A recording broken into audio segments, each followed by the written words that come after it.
Hi, today's topic is about what's called the Triffin dilemma. Who's Triffin? Soon you'll find out.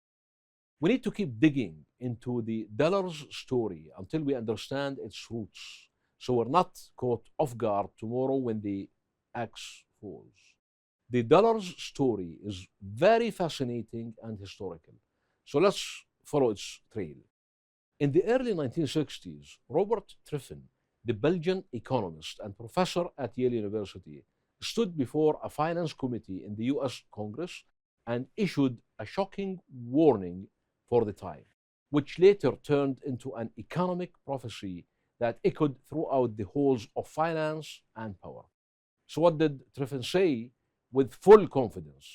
He said, if the world wants the dollar as a global reserve currency, the United States must flood the markets with dollars. But to do that, it must run a continuous current account deficit. And that deficit, sooner or later, will undermine confidence in the dollar itself. This is what's called globally the Triffin dilemma. Let me break the dilemma down simply. The Bretton Woods system, established in 1944, imposed the use of the dollar as the global reserve currency on the condition that it could be converted to gold at a fixed rate. At the time, one ounce of gold equals $35. The world needs dollars to facilitate international trade. So how does America supply these dollars to the world? By running a balance of payment deficit. In other words, importing more than it exports. It buys goods and services and pays dollars. But where do these dollars come from? Remember, every dollar is tied to gold. So you'll need an infinite amount of gold. But there is no such thing as infinite amount of gold. This repeated deficit necessarily means that the US is printing more dollars than the amount of gold it actually holds. And here lies the catastrophe Triffin foresaw before anyone else. The world will begin to doubt, that's what he said, the world will begin to doubt America's ability to convert these dollars into gold, and the system will collapse from within. So what happened after that? Indeed, throughout the 50s and 60s, America began spending massively, rebuilding Europe, Marshall Plan, military commitments, especially in Vietnam, and its major economic expansion. This led to a global flood of dollars, and countries started feeling that America was issuing paper far beyond dollars, far beyond the gold it actually possessed. And just as Triffin predicted, in the 60s, countries began demanding to exchange their dollars for gold. America started losing its gold reserves. In 1965, Charles de Gaulle, the president of France, stood in a famous speech and clearly stated, quote, why should we hold on to paper dollars when we can demand what's real, gold, unquote. And indeed, France sent warships loaded with dollars to the port of New York, exchanged them for gold, and shipped the gold to the vaults of the Bank of France. How France secretly repatriated, that's a nice article to read. Who else did the same? West Germany, Japan, and Switzerland. These countries began reducing their dollar reserves and demanding real gold, which caused a sharp drain in America's gold holdings. So how did this affect America's gold vaults? In 1959, the US had around 19,500 tons of gold. By 1971, that had dropped to around 8,000 tons, meaning it's lost over half its gold in just 12 years. Tensions reached a peak in 1971 when President Richard Nixon announced what became known as the Nixon shock. He said on TV, I have directed the Secretary of the Treasury to suspend temporarily the convertibility of the dollar into gold, unquote. Of course, this temporary suspension became permanent. I have directed Secretary Connally to suspend temporarily the convertibility of the dollar into gold or other reserve assets, except in amounts and conditions determined to be in the interest of monetary stability and in the best interest of the United States. and the Bretton Woods system officially collapsed. Triffin's prophecy struck the global financial system like lightning, but it turned out he had been right all along. The important question, is there a connection between Triffin's prophecy and what's happening today with the dollar? Yes, there is a strong and direct connection. The Triffin dilemma didn't die with the collapse of the Bretton Woods system in 1971. It just changed its form. After Nixon ended the dollar's convertibility into gold, the dollar became a global reserve currency backed by nothing but trust in the US economy. So in the past, the dilemma was gold versus dollar. Today, it's trust versus dollar. But can this trust last forever? Did the Triffin dilemma really disappear, or has it come back to haunt the dollar in the 21st century?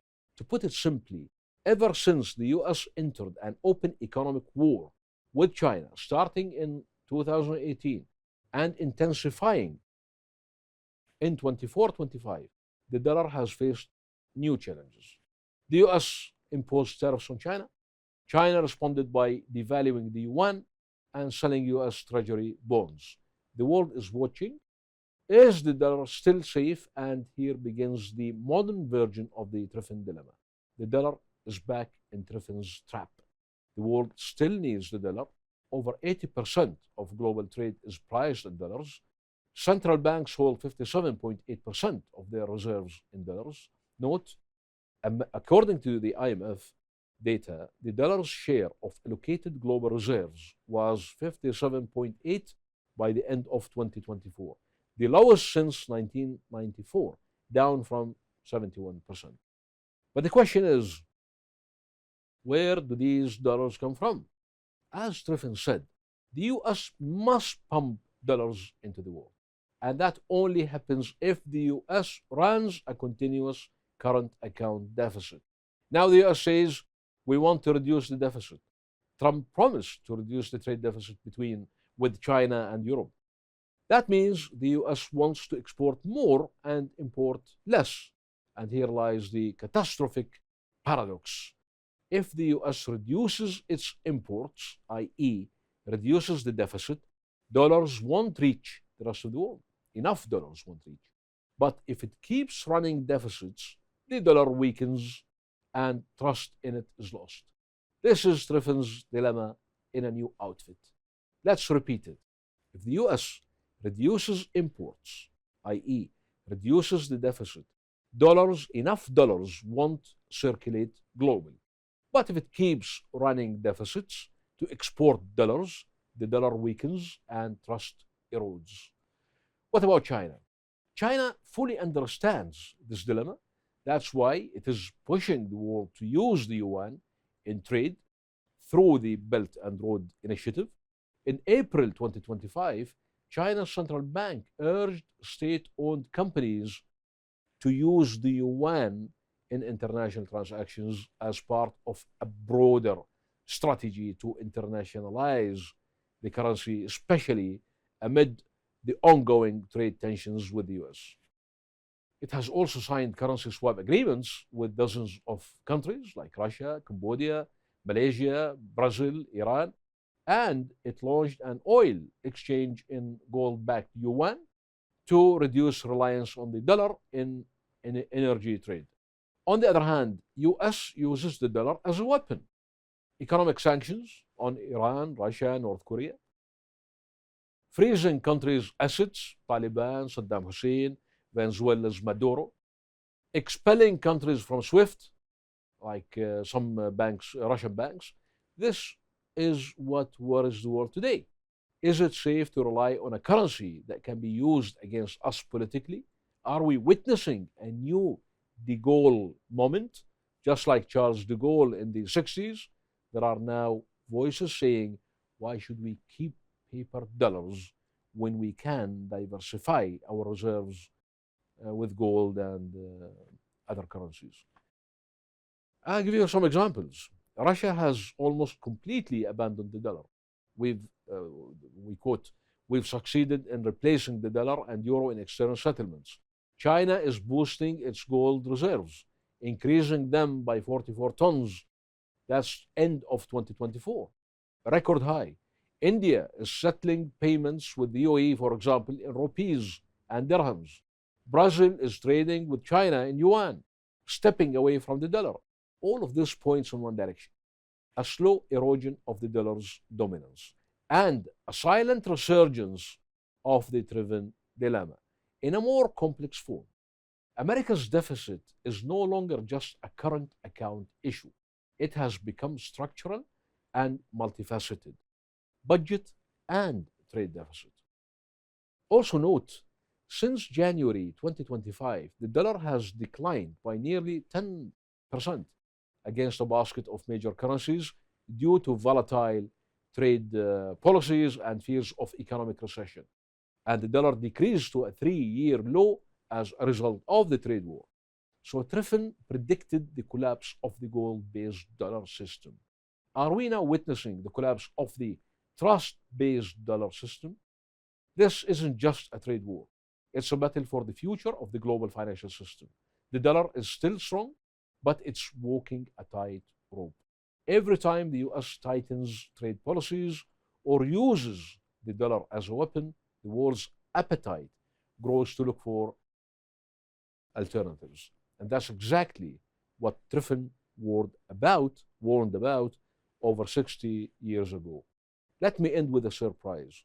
Every dollar America prints is essentially a global debt certificate with no maturity date. According to the Bank of International Settlement, 60% of US dollars are circulating outside the United States. The question that now worries many, and especially Wall Street: when will the cost of abandoning the dollar become lower than the cost of continuing to use it? The answer we may find out very soon. Thank you.